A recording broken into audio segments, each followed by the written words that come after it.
Good afternoon, everyone. If you've joined us back here at the Palaonda Arena in Italy, World Inline Masters, during this veterans match between the Czech Republic and Canada.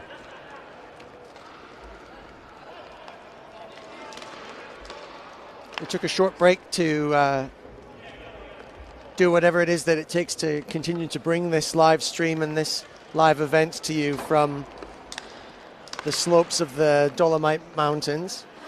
I've been downstairs trying to arrange a couple of the gents to come up and speak with us here in the booth, and hopefully we'll get my colleague and friend David Nzati. He's the general manager of the World Cup this year and last year, and I would say is singularly responsible for bringing us this next level of World Cup. And I'm looking forward to introducing you to him as we watch this veterans clash that will determine the placings 3 and 4. This is bronze medal.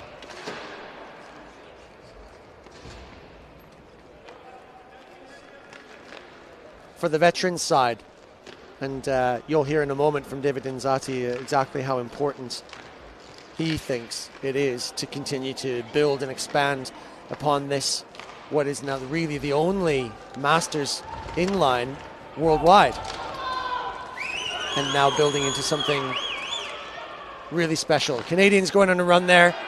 The Czech keeper, pretty talented. The Canadians had a really great opportunity.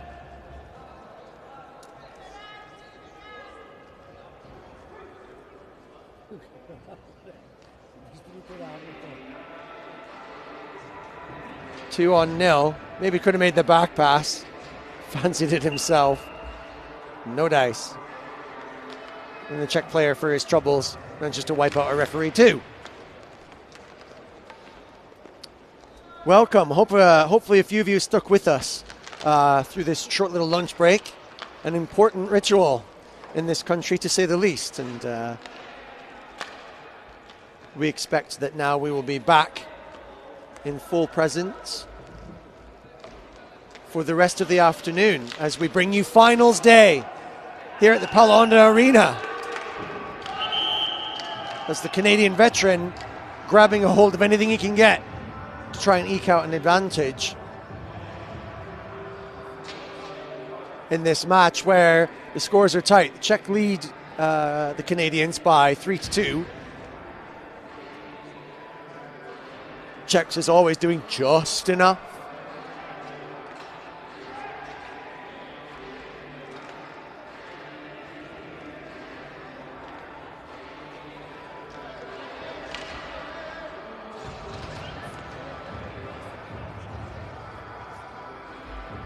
Canada at this level and the veterans have every bit as much of a huge hill to climb, as they will be facing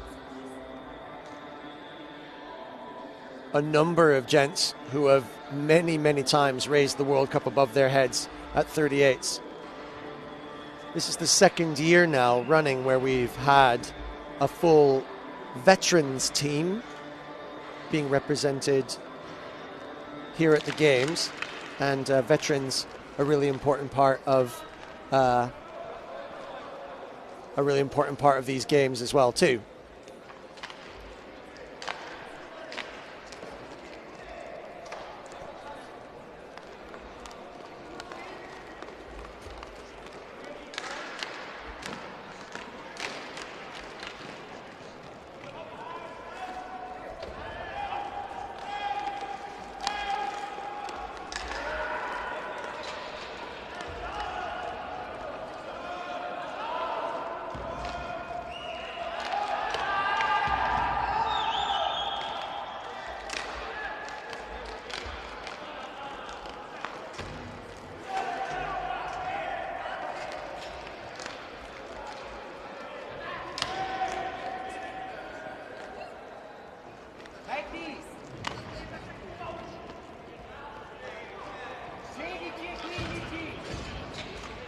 Number 7 in the Czech team, Martin Mekara, I would say one of the three most prominent figures in the development of Masters inline.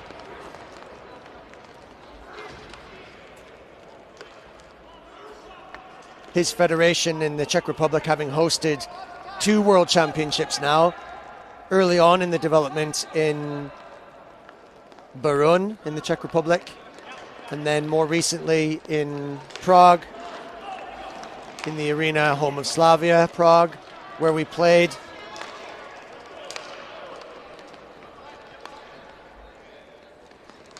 And Martin as a team manager and prominent in his own federation in the Czech Republic for inline, is a real a fixture in pressing forward and developing and growing this increasingly important fixture in the great umbrella world of the sports of hockey in all its forms: wheels, ice, young and old, and the different federations.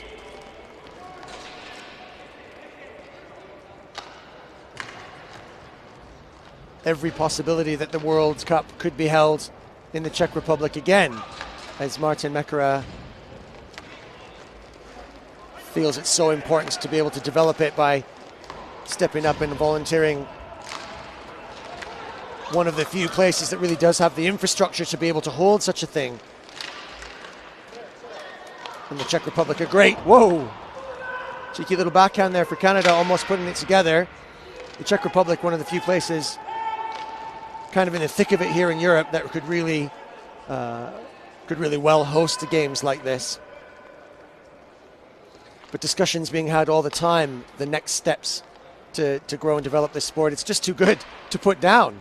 And hopefully you all across the world have picked this up and are starting to find this interesting. And I hope I've played my small part in doing that.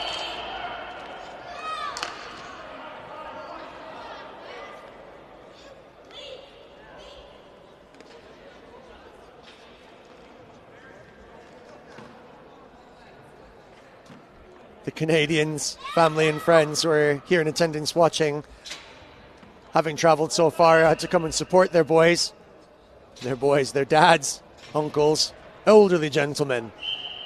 But it'd be hard for you to tell by looking, considering the pace and pressure they're putting out there on this rink for our entertainment's sake, and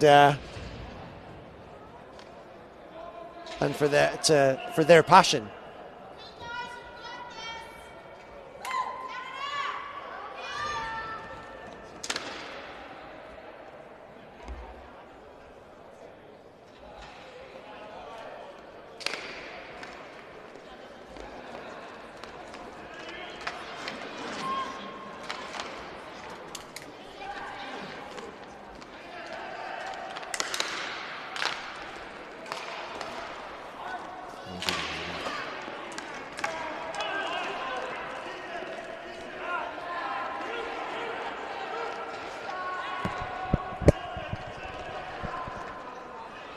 Just while we're watching these old Canucks rolling around on these wheels, I'm really pleased to have here up in the box with me my play date for these games, the man who everyone seems to think I've got some kind of man crush on.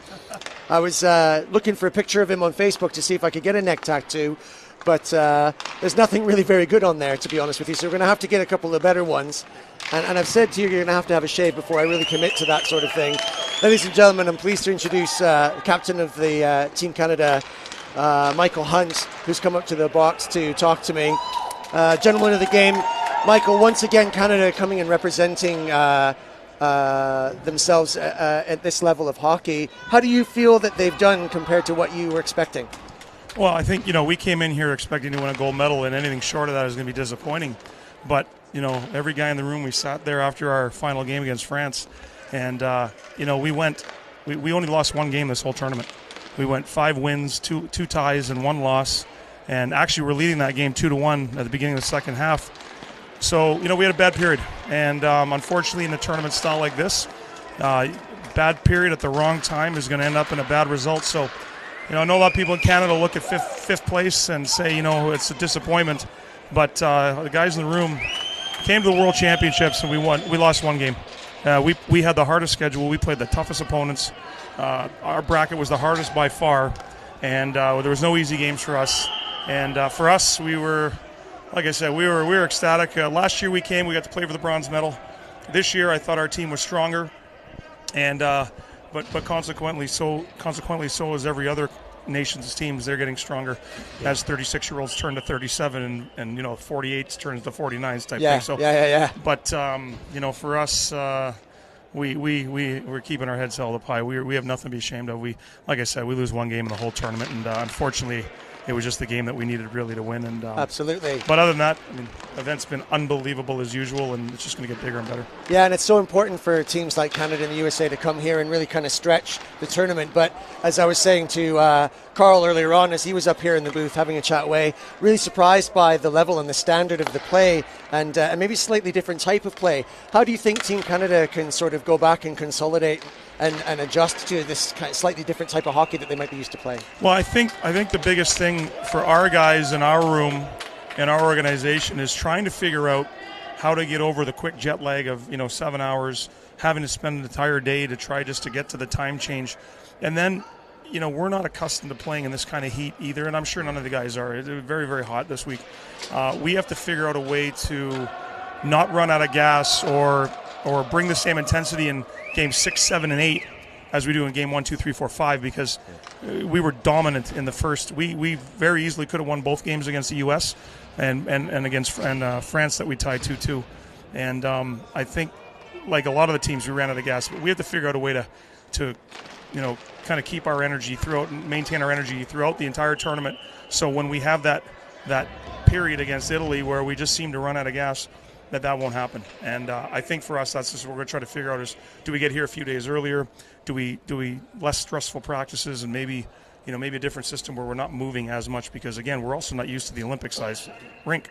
Yeah, it'll be a bigger rink for you guys. Bigger rink for us as well. So a lot of us Canadians, we don't even get to start playing roller hockey till May because we only have seasonal facilities like myself. So going up against nations that play all year round, it's tough. And it's great. Canada's the hockey's greatest, as we always like to think, but the world is caught up. And for teams like the Czech and Italy who beat us, they're phenomenal. Great, absolutely great team. Technical. Oh, France, who we just played, absolutely great. People don't understand the quality of the high-end hockey that this is. These are all pros, our ex-pros, and most guys at 37, their minds are still so sharp and their skills are still there. I'm getting a little older. I'm 48 now. I don't know how many more years of battles I can. No one would believe it if they could see you. No one would. I was banged up. I nursed a shoulder injury. I couldn't even lay down at night. It feels like somebody stabbing a knife in you. But once you get out there, the pain goes away. You have to put it aside. But every other team, everybody's banged up. You talk to any guy here, banged up with injuries, but we love it. We wouldn't change it for anything Still else. Tough competitors, a lot of these guys out there. We've got the 45s out there now, sort of putting it all on the line for us. And it's still hot today as well, too. And they've had a long, hard week and struggling as well, too, to try and play for their place in the bronze. How does the sort of the Canadian structure build up to get the guys prepared for these tournaments? And how do you guys sort of develop the team? And what do you think you're going to do maybe in the years to come to really come back and represent? Well, I think the biggest thing for us is exposure to this tournament. I think, the 45, it's their first season, and they've done an exceptional job to get to a medal game. And they're playing, I believe, the defending champions here to a 3-2 down by 1 goal in the bronze game. So for us, it's just a matter of getting exposure. All of the people that are watching back in Canada right now who have dads or brothers or family playing in this game everybody will see it and they'll say, hey, wait a minute, maybe I can do that. And I didn't know it was this competitive. And a lot of people don't understand how competitive this is. So for us, it's getting exposure to all the players who are 37 and over and 45 and over to come to our tryout systems, which we have. Again, we're a bit hamstrung because we don't get to start until May. So this tournament's in June. So we have our tryout. We had our tryouts May 3rd. So that gives us 1 month to pick teams, get travel arrangements, get everything done, jerseys ordered, things like that.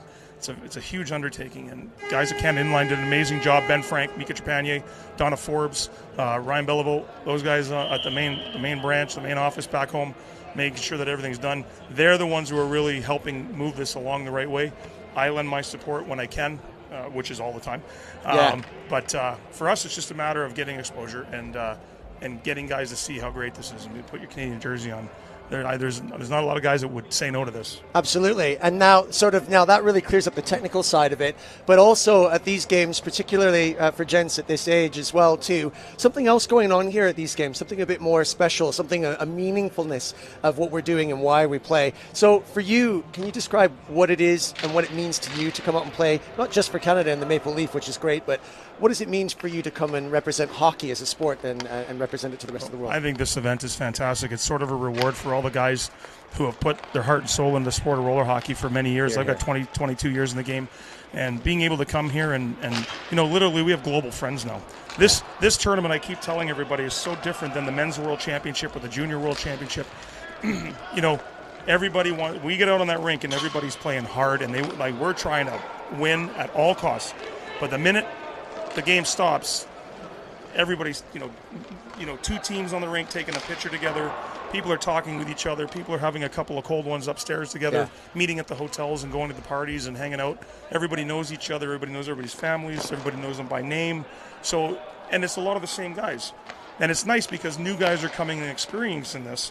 But the guys who come every year, I mean, this is our getaway to come hang out with our friends from around the world, play a highly competitive game, sport, tournament. Yeah. And, where else can 37 and 45-year-olds play for a world championship, play for their country from all over the world? I think it's going to get better. I mean, we need the Swedes here. We need the Finns here. We need to get all these other teams involved in what we're doing because, we've got 10, 12 teams. Is that what I'm right? 11 teams, 12 teams? Yeah, 12 teams in this in the under-38s and 10 in the vets. We should have 20. And so these countries that aren't involved need to be reached out to and say, hey, and what you're doing is phenomenal because, everybody back in Canada loves Peter Wirt.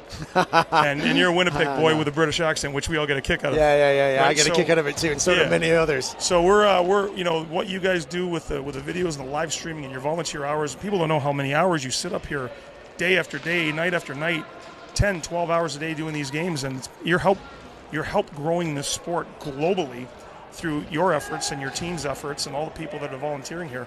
Can't be done without you guys. So I think it's not just us that come here. We need the exposure, like I said, and you're giving exposure. And then when this is all done and then you put all the games on YouTube afterwards or wherever you put them, it's there. You can watch them over and over. So when you got some buddies over and say you want to see the game, guys, how good can it be? And then you show them and like, that's how good it can be. I understand now, right? Yeah, that's so, real. Many thanks to you, Pete. I mean, me and you are pleasure. dear friends, and I'm more than happy to come up here and see you, spend time with you, and sing your praises because I love what you do. Yeah, Junior Huntsy says hello too.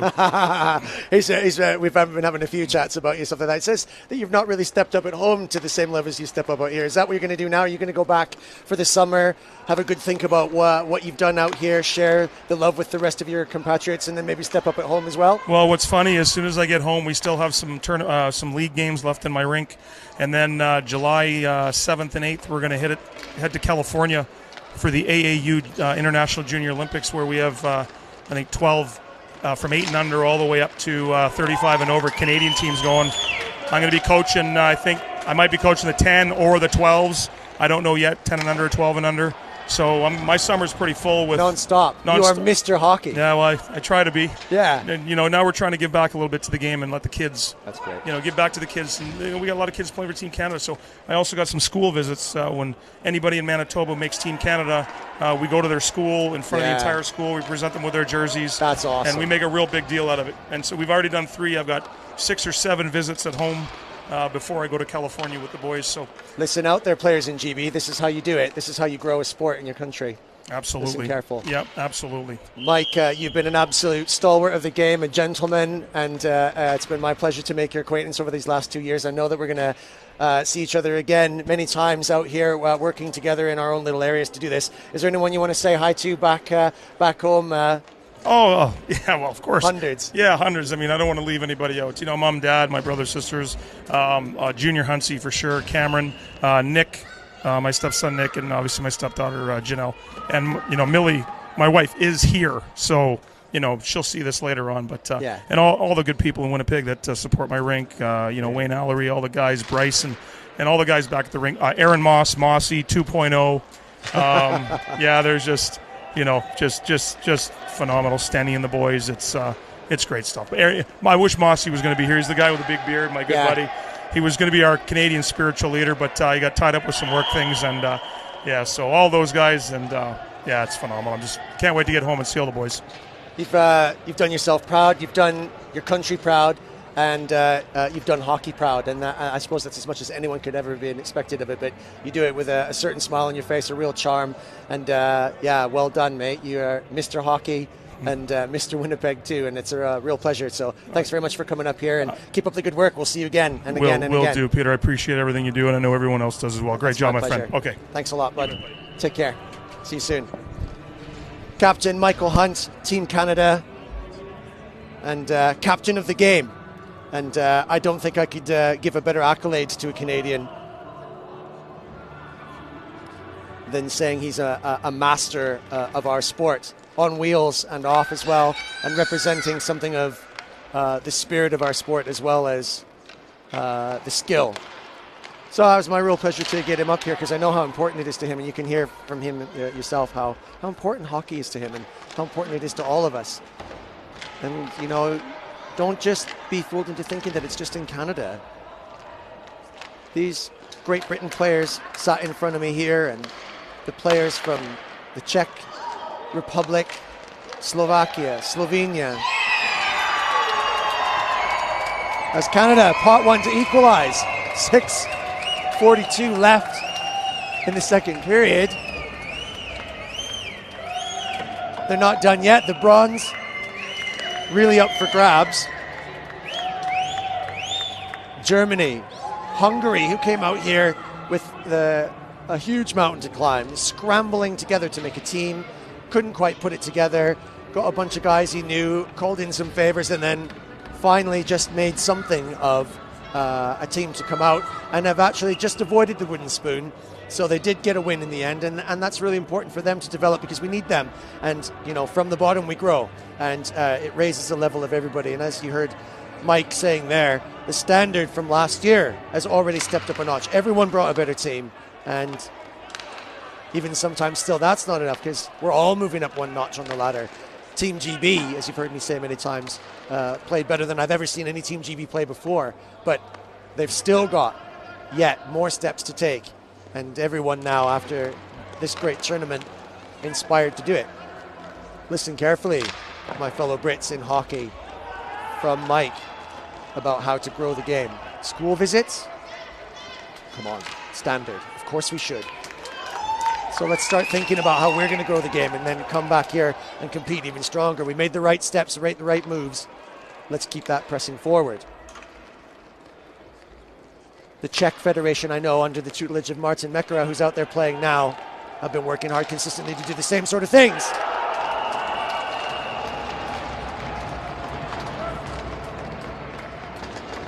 And you can see to them too, the passion is just as important, winning at hockey. A huge hockey nation, the Czech Republic here.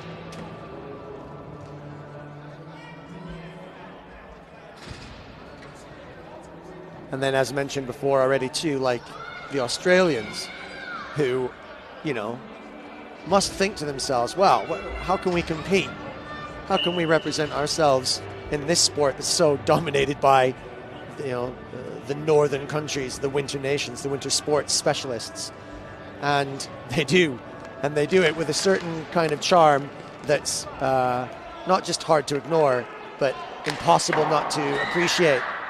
They themselves brought a really good team here, better than they expected, and have done tremendously well and taken everyone to task. But still, their expectations are rising. We couldn't do it without him. It wouldn't be a world championship without teams like Australia, arguably making some of the very biggest sacrifices, and they've been doing it 8 years on the trot without question. So they deserve a great deal of appreciation on our behalf. And I will definitely be dragging up someone here to speak a little bit about their contribution as soon as I can get a hold of them. Might be outside, maybe enjoying a little bit of sunshine and a couple of frosty ones. That's where I shall be shortly today. We've got 4 minutes and 49 seconds left in this really close bronze medal veterans match at the World Inline Championships. Little passions flaring there as these two equally balanced teams are pushing themselves to the max. As you can see on the replay, the puck bobbling up there on the Canadian keeper, and then just quite unexpectedly popping right back down into his front breast pocket.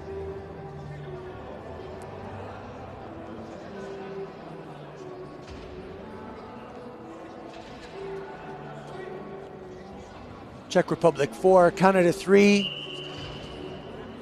4:46 to play.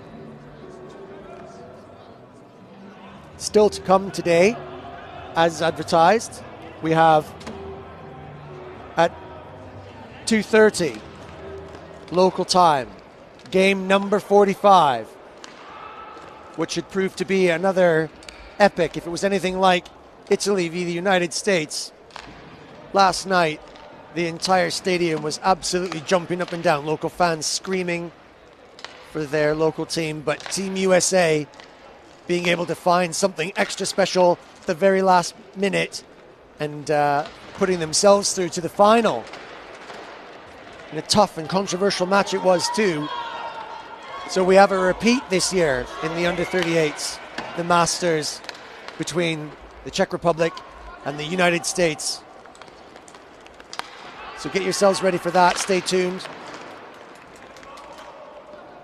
and prepare.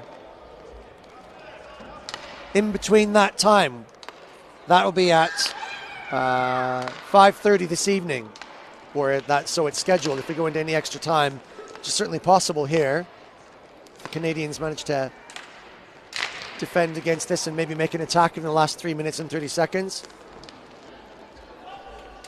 I'll be bringing you live 2:30 Switzerland v Italy for the bronze and 4th place. I will be bringing you game 34.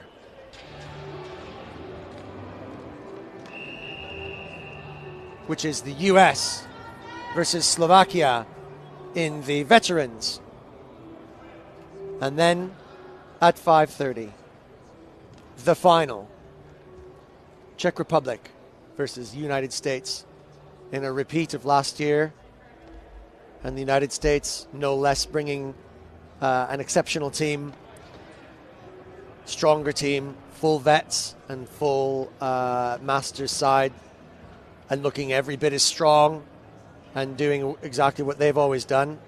Attacking, tenacious, forechecking, gritty, and a little bit something special, something extra, a little bit of magic that they can create from time to time that pushes them just over the line when it needs to be done. However, the Czech team, who wobbled a little bit in these preliminary rounds, didn't quite put together their very best, but didn't need to. They don't go beyond maybe what is necessarily required at any time. Czechs always seeming to find another gear, and then another, and then another. So, just like last year, will they be able to notch it up one more when the pressure's put on them? Or can the United States team maybe just pressurize them too much? Maybe put a little bit too much wind up them? The Czechs have lost before to France, twice. But 6 times they've held it. And yeah, here we are. Will they hold it again?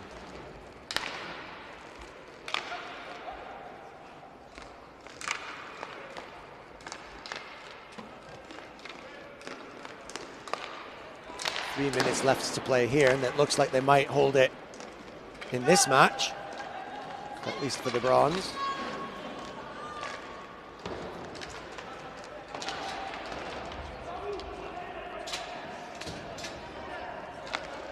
Veterans winners last year, the Czech team. Maybe slightly disappointed that they've ended up here. But everyone's standards, you know, a lot of these guys were in the Masters last year. They've graduated up to this level. So this is just shot up. And we all go from strength to strength. 2 minutes 17 left to play. Martin Mekara bouncing. Pass off, clearing. No, oh, the hand up from the referee on this side. Now two. Sticks littering the floor. So let's have a look at the little replay here. I think the Czech player was playing for that a little bit. It was certainly enough to maybe disrupt a little bit of the balance. As the stick goes in, player number 55 just getting caught underneath the wheel there. Again, if it's an influential trip, he dropped his stick early enough, but he's going to get to sit for his trouble. If the trip is influential, it does get called.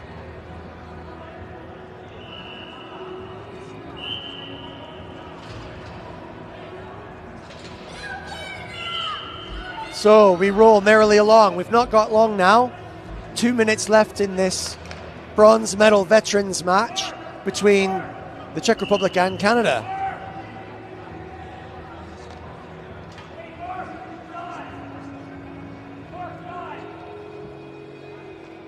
Much expected from both teams.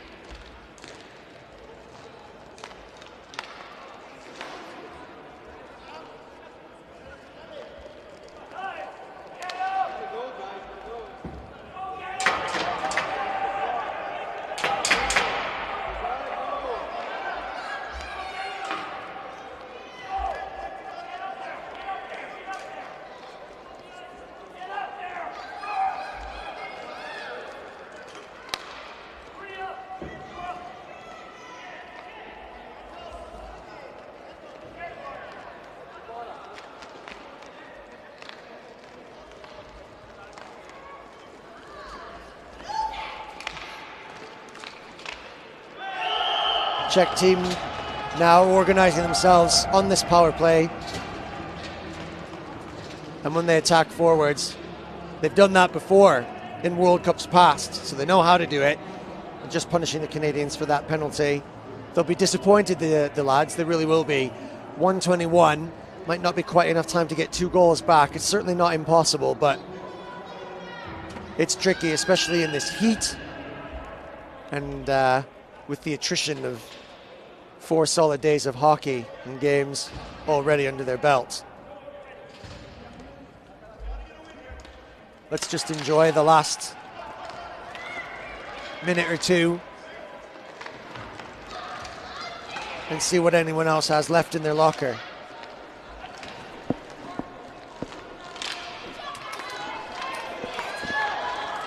The Canadian contingent seem to think that they can do something. They're not giving up.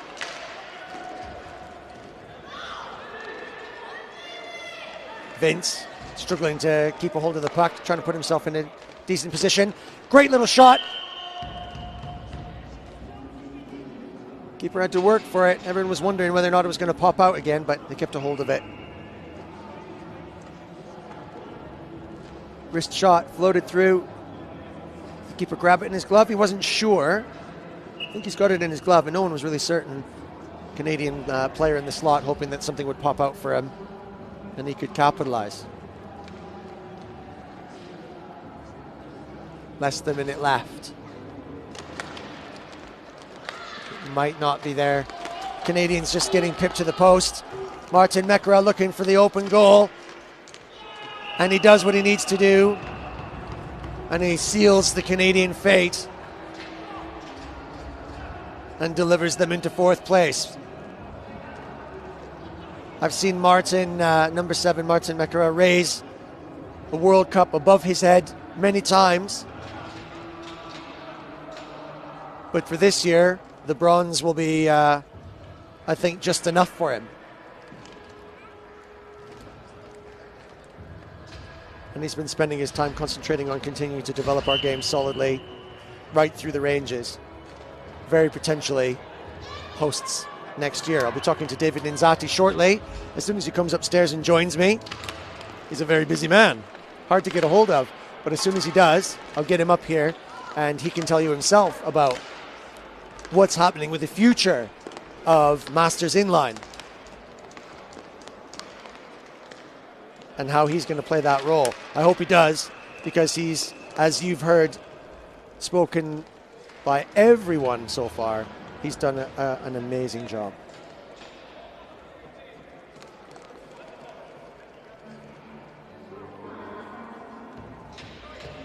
Should be said, to be honest with you, that while we're at it, that I'm so pleased that he's gone out of his way to help me come here. I mean, you know, I'm desperate as a real believer in this sport and a supporter of it, a supporter of hockey, sports in general, and this inline masters for all the reasons I've stated. For me, it's really important, and he's allowed me to come out here and supported me in coming out here when otherwise it wouldn't have been possible. And, you know, if in my small way I can help these fighters out here bring this to a wider audience, if you can tolerate my chat, then all the better. And then I feel I can at least contribute when my legs can't and my hands don't. Something I have in abundance, it's my flapping mouth. So, thanks for your patience and tolerance, and thanks to the Canadians and the Czechs who here have put on a display. Everything left that they've got left in the tank is left out on the rink for you. And the veterans, bronze goes to the Czech Republic, who are very much pleased with that. Commiserations Canada, but did well to get themselves here into this third and fourth place matchup.